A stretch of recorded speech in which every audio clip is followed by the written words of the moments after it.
Good morning. It's Thursday, the 31st of August, and this is Govindraj Ethiraj coming to you from Mumbai, India's financial capital. Our top stories and themes for the day. Pace of road construction in India could go up by 25% by next year, says Crisil Ratings. How taxi and auto unions are driving adoption of ONDC by the thousands.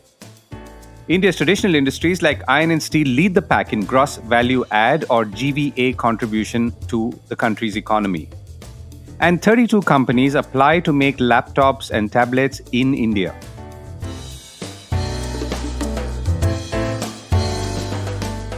This is a core report with Govindraj Ethiraj. Road construction is picking up. Rating agency Crisil is projecting a sharp or 25% increase in pace of road construction in the country in the next 2 years. From around 21.6 kilometers a day in the first quarter of the last financial year, the rate is now at about 24.7 kilometers a day. This is expected to go up to 32 to 34 kilometers a day by the end of this year and 34 to 36 kilometers a day in the year after, which is 2024-25. At which point, some 12,500 to 13,000 kilometers of roads will be added annually. Separately, Crisil is projecting a 33% increase in renewables power sector capacity addition from about 30 gigawatts to 40 gigawatts in 2 years' time. All this is being driven by a major bump up in spending on both roads and renewables, separately, of course. The combined capital outlay on roads and renewables in the current and next fiscal is seen rising to 13 lakh crore rupees, which is about 35% compared to the preceding two fiscals, backed by strong execution speed, says Crisil. There are risks, of course, including aggressive bidding and execution by new entrants, says Crisil. Roads or the construction of them, as we know, tend to attract newcomers. Though looking at it a little more positively, companies that came into the limelight for road contracts went on to build and own airports in previous decades. The unions get into the game. The Open Network for Digital Commerce was initiated by the government but set up as a Section 8 company with investments from many organizations, but mostly banks, public and private.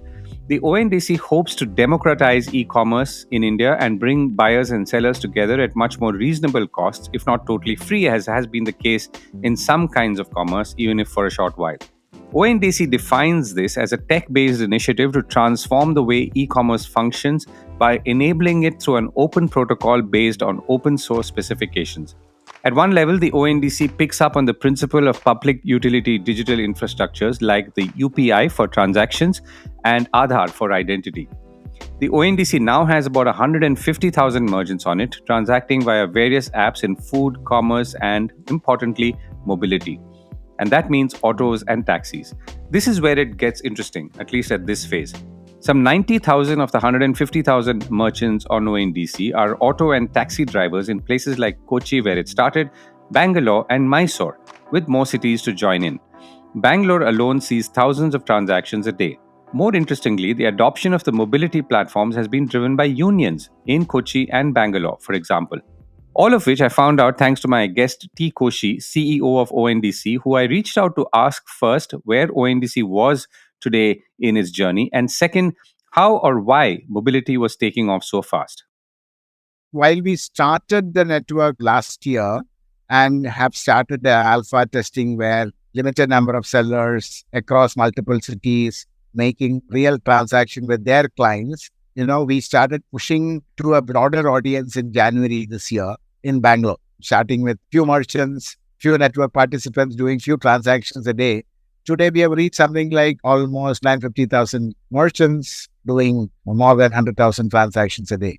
But compared to what is potential, what is available, it's really a tiny blip. But the good thing is there is humongous amount of merchants under various stages of integration to make their products visible from across the various segments of products and services.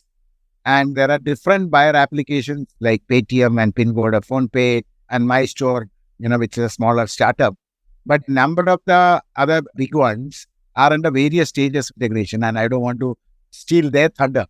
So significant traction in network participants, merchants, and buyer application encouraging buyers. And most of the growth and expansion that you're seeing right now is being driven by either people sharing information with each other or essentially organic growth. Is that right? Yeah, if you look at that, growth comes from two sides. One is more merchants and more buyers.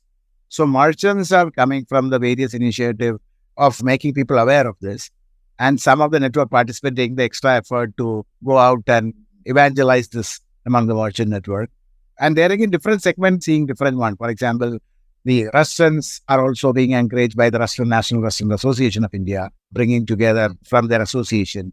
The mobility, you will see the unions coming. And now on the buyer side, you would see it is significantly coming from the various social media outreach that is happening from network participants and significantly supported by entities like Paytm and PhonePe of the world, who already have a digital consumer base and now have come as a buyer application, and they are using their existing channels to reach across to them and making them aware of something being there. So that's the kind of things that is triggering.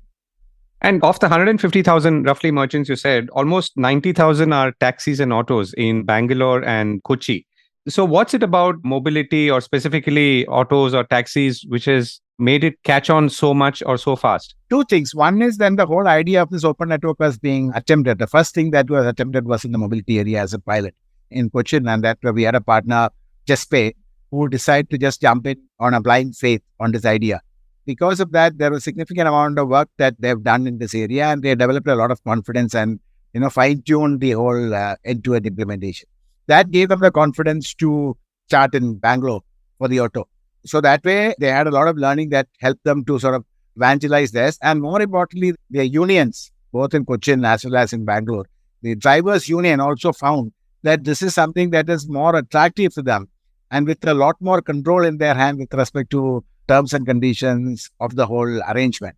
And they started very actively promoting that among their members to come onto the supply side and also telling their customers that this is a better way to sort of hail a ride. So if my driver tells me that is a great idea and I might be taking this every day to go to office, so then it becomes a practice. So those kind of things help. And commercially, I mean, in a broad sense, what is the difference that, let's say, a taxi driver in any of these cities would pay on the ONDC system versus what he or she would pay to, let's say, one of the international ride-sharing apps or even the Indian sort of more privately run apps? So Govindraj, I don't know how much they charge the ride-sharing app. When JustPay started, they practically said it's free. And the drivers were collecting the whole charge by themselves, so they kept it down. And I understand they just announced that they're going to charge some 25 rupees a day or something, because that's all it needs for them to maintain this network. And the drivers, I mean, they are the one who's doing all the work and they practically reap the benefit. Because the way that is there is, one fundamental difference in an open network as it grows, not just for driving, etc. There could be significant amount of competition and there will be significant amount of participants who are trying to bring either supply or the demand, which means that the rent-seeking capability of few large platforms will come down. So that is a fundamental difference. So I believe that is what is the difference that is going to be demonstrated here too. Right. And it's an interesting thing because you're saying that the auto driver only pays 25 rupees a day and he could be or she could be carrying many rides on a particular day, but it's a fixed cost as opposed to paying per ride. Yeah, that's what Namayatri just announced. In fact, till quite some time they're doing it free. And now they just announced it, I think, 25 rupees essentially, or some 3.5 rupees per ride, maximum of 35 rupees, something. They've announced a scheme. The whole thing that is there, they're saying that I'm running a platform with more and more transaction coming, but my unit is coming down. I only need that money because I'm not giving any discount to the buyers. I'm not giving any special discount to sellers. It is a regular taxi hailing being enabled by this network, making it convenient for the travelers, the consumers, and the taxi drivers. Right. And last question, Koshy, does the ONDC earn anything from these people or is the ONDC like a public utility? No, our position is that as utility in the early stages, till it reaches a certain level, we will charge nothing. But eventually, it has to be a self-sustaining entity. There again, even for us, it's only a very marginal cost. We don't have any huge platform. Platform is done by the people or operators. So there'll be some kind of subscription charges kind of things to earn sufficient money to maintain the organization and to do the developmental work, which is very, very marginal cost because we have no central system. We are only the people who are developing the protocol, maintaining the registry, helping with the gateway and creating the club rules, and having some good monitoring mechanism, educational mechanism for, and so on and so forth. So the operation costs are practically small compared to a national level operations of food, grocery, financial products, B2B, B2C, everything. Right. Koshy, thank you so much for joining me, and I look forward to speaking very soon again. Thank you. Have a nice day.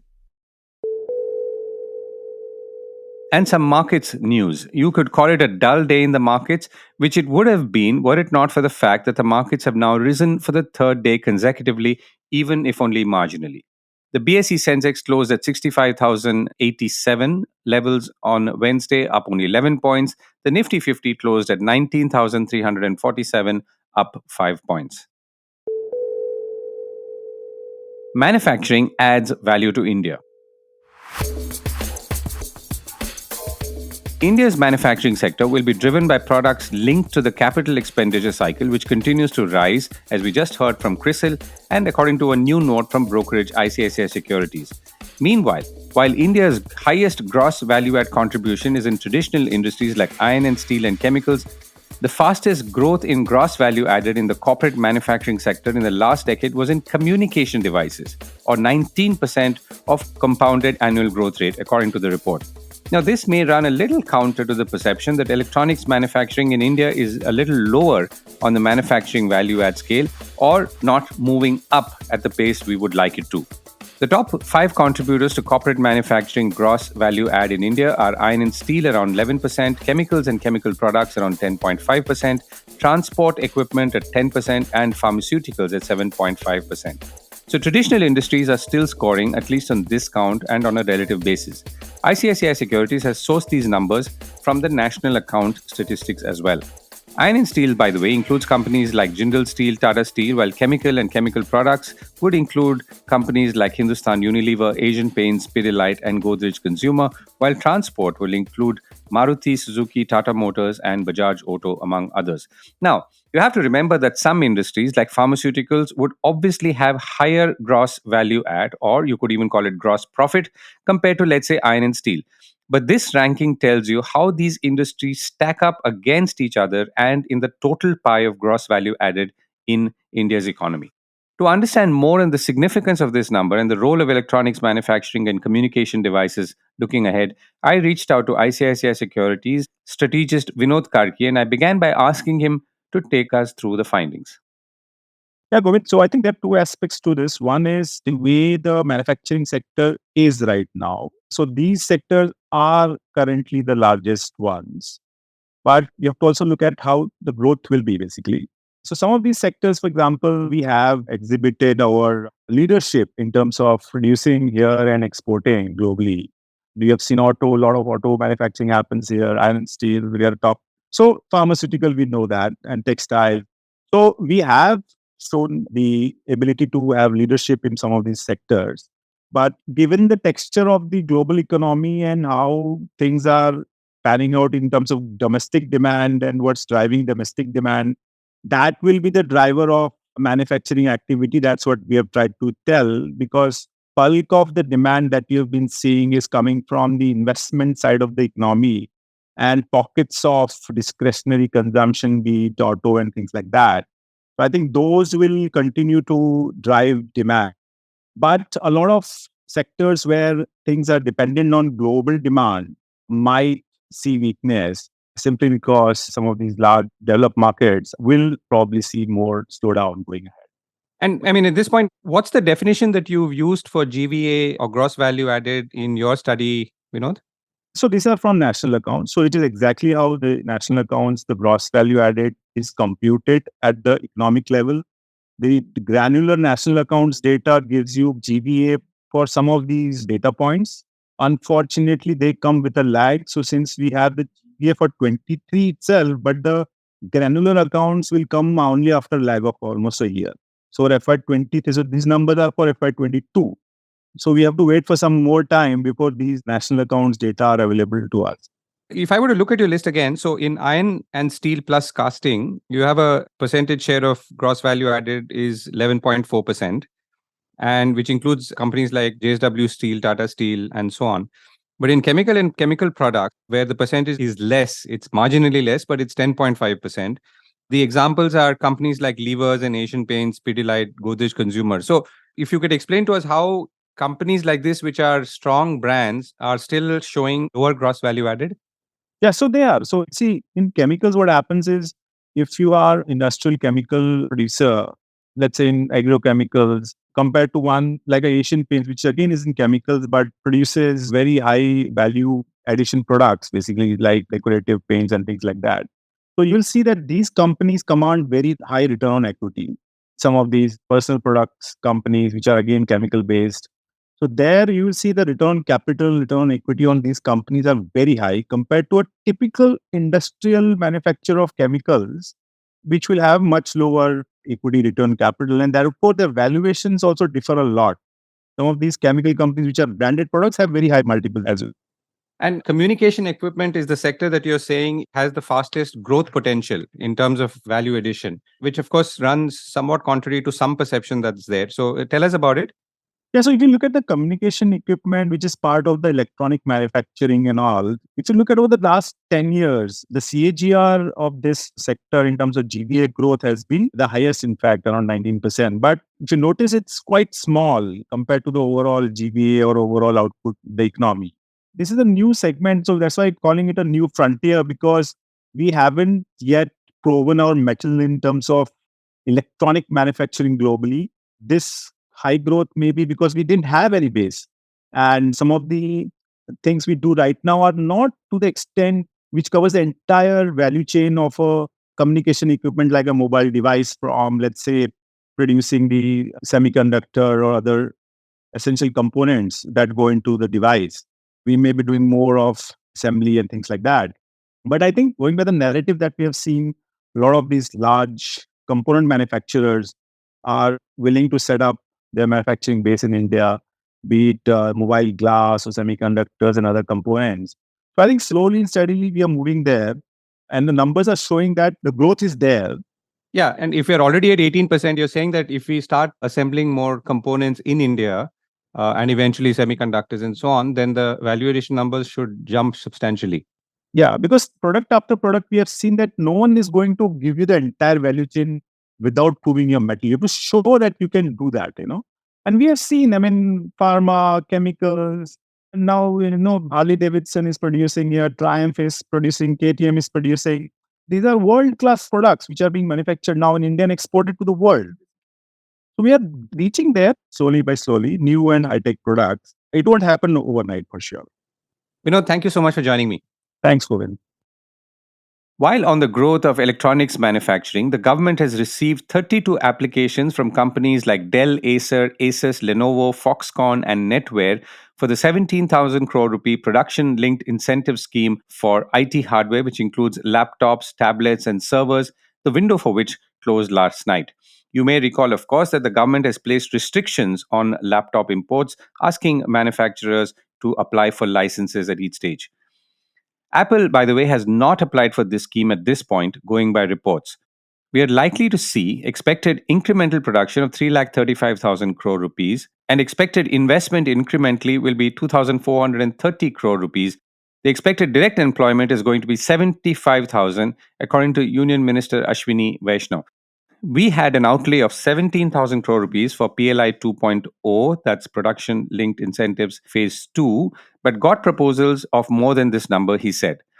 The government has also said, among other things, that beneficiaries should be using firmware or software that comes embedded within the systems for servers from Indian sources or other trusted foreign sources as certified by it. India opens up some of the rice gates. In our now almost daily coverage of rice and wheat developments, NRIs in Singapore are clearly more privileged than NRIs in the United States or UK or elsewhere.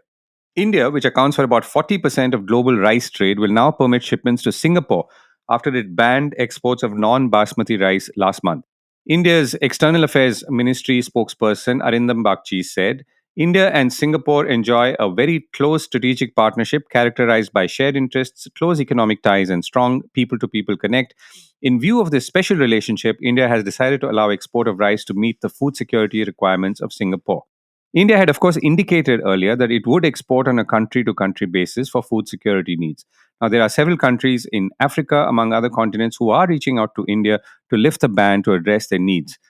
The government is moving quickly and sometimes perhaps too quickly to respond to rising food prices and food inflation. On Monday, it reduced the prices of LPG gas cylinders by 200 rupees ahead of a festival season and, of course, elections a little later.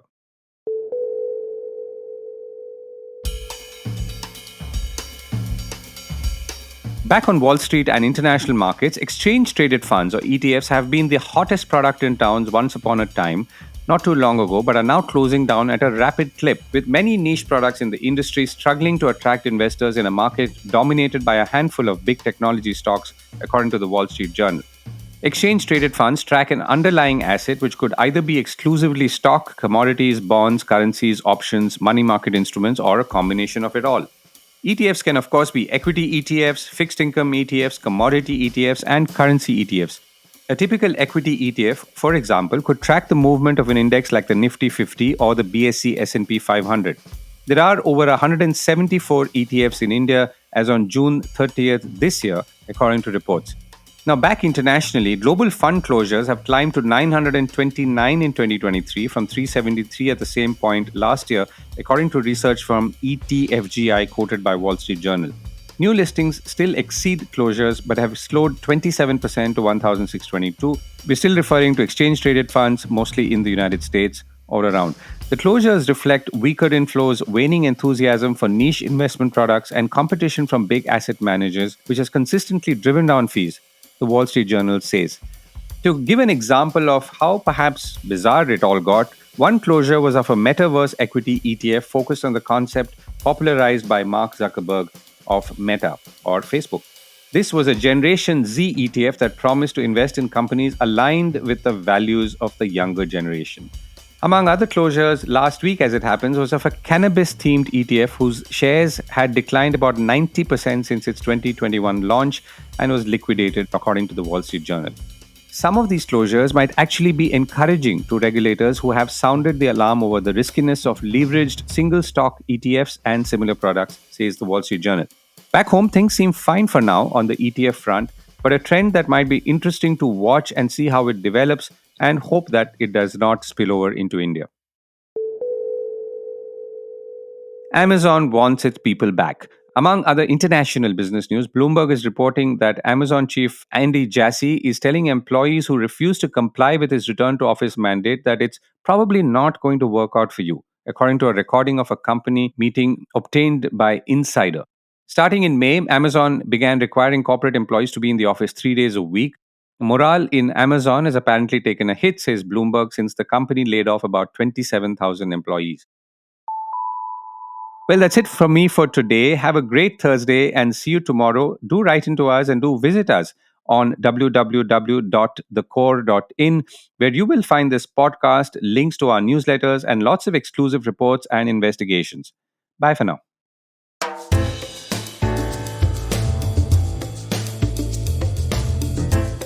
This was the Core Report with me, Govindraj Ethiraj.